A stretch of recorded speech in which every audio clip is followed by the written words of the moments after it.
Hi అండి అందరికీ good morning. Welcome back to మన channel chat with Bhagya and నేను మీ భాగ్యలక్ష్మి. అండ్ ఈరోజు నా వీడియోస్ కొత్తగా చూసేవాళ్ళు ఎవరైనా ఉంటే ప్లీజ్ సబ్స్క్రైబ్ చేసుకోండి అండ్ బెల్ ఐకాన్ కొట్టడం మర్చిపోకండి. దాని ద్వారా మీకు నా వీడియోస్ అన్ని నోటిఫికేషన్స్ వస్తాయి. అండ్ నా వీడియో చూసే వాళ్ళందరూ ప్లీజ్ లైక్ చేయండి, కామెంట్ చేయండి. మీ దగ్గర ఏమన్నా టాపిక్స్ ఉన్నా కూడా కామెంట్ చేయండి, వీటిపైన వీడియోస్ తీయమని. నేను వాటిపైన కూడా వీడియోస్ తీయడానికి ట్రై చేస్తాను మ్యాక్సిమం. అండ్ ఈరోజు వీడియోలోకి వెళ్తే జనరల్గా కొంతమంది ఎలా ఉంటారంటే ఈజీగా టంగ్ స్లిప్ అవుతూ ఉంటారు. అంటే వాళ్ళ మాట మీద వాళ్ళకు అదుపు ఉండదు. ఈజీగా మాటలు వదిలేస్తూ ఉంటారు. ఎలాంటి ఆలోచన లేకుండా ఇది ఎలా వెళ్తుంది, ఈ వర్డ్ కరెక్టా కాదా అనేది కూడా ఆలోచించకుండా ఈజీగా మాటలు వదిలేస్తూ ఉంటారనమాట. అండ్ ఆ తర్వాత మనం ఇదేంటి ఇలా జరిగింది, ఇలా అనకుండా ఉండాల్సింది కదా, ఇది తప్పేమో కదా అంటే, అయ్యో నేను అలా అనుకోలేదు, అది అలా వెళ్తుందని అనుకోలేదు, ఐ డిడెంట్ మీన్ ఇట్, నా ఇంటెన్షన్ అది కాదు అని ఏదో ఎక్స్ప్లెనేషన్ ఇస్తూ ఉంటాడు.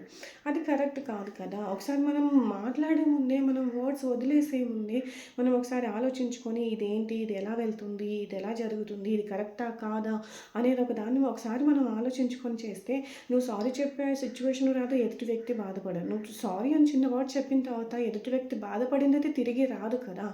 సో ఇట్స్ నాట్ టేకబుల్ అనమాట. అది కరెక్ట్ కాదు.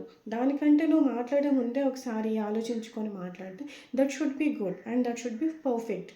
అండ్ ఇప్పుడు ఎలా అంటే చిన్న తప్పు చేసినా పెద్ద తప్పు చేసినా తప్పే కదా. ₹1 దొంగతనం చేసినా, ₹1000 దొంగతనం చేసినా దొంగే అని అంటారు. కానీ నువ్వు రూపాయి దొంగవి, నువ్వు ₹1000 దొంగవి అని అయితే అనరు. కాబట్టి దాన్ని మనం మార్చుకోవాలి. ఈ అబ్బాయి అలా కాదు, తిను అలా కాదు, తిను పర్ఫెక్ట్ అని మనం గుడ్ ఇంటెన్షన్కి రావాలంటే మాత్రం చాలా కష్టపడాలి. ఎందుకంటే ఇప్పుడు తను మాట్లాడిన దానివల్ల తన మీద మనకి ఒక ఇంప్రెషన్ వచ్చేసింది. తను అలా కాదు అని చేయాలంటే దానిపైన తను ఎంత వర్క్ చేయాలి, ఎంత కంట్రోల్ చేసుకోవాలి, తను నెక్స్ట్ టైం ఎన్నిసార్లు ప్రూఫ్ చేసుకున్నా కూడా మనకు అలాంటి ఇంటెన్షన్ వస్తుందా రాదా అనే నమ్మకం మనకు లేదు.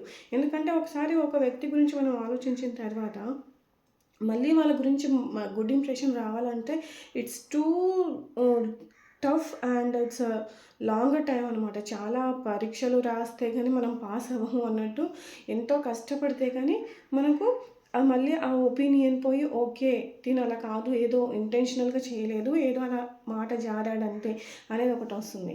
కానీ ఇప్పుడు ఇంకొంతమంది ఎలా ఉంటారంటే ఇప్పుడు ఏదో మాట అనేసి మళ్ళీ వెంటనే సారీ చెప్పేసి, మళ్ళీ 2 రోజుల తర్వాత మళ్ళీ సేమ్ మిస్టేక్ చేసి మళ్ళీ సారీ చెప్పేసి ఇట్లా రిపీటెడ్గా ఉంటారు. ఇంకా వాళ్ళ గురించి మనం ఇంకా ఆలోచించి వేస్ట్, వాళ్ళ గురించి మనం టైం ఇన్వెస్ట్ చేసి వేస్ట్, మన బ్రెయిన్ ఇన్వెస్ట్ చేసి వేస్ట్.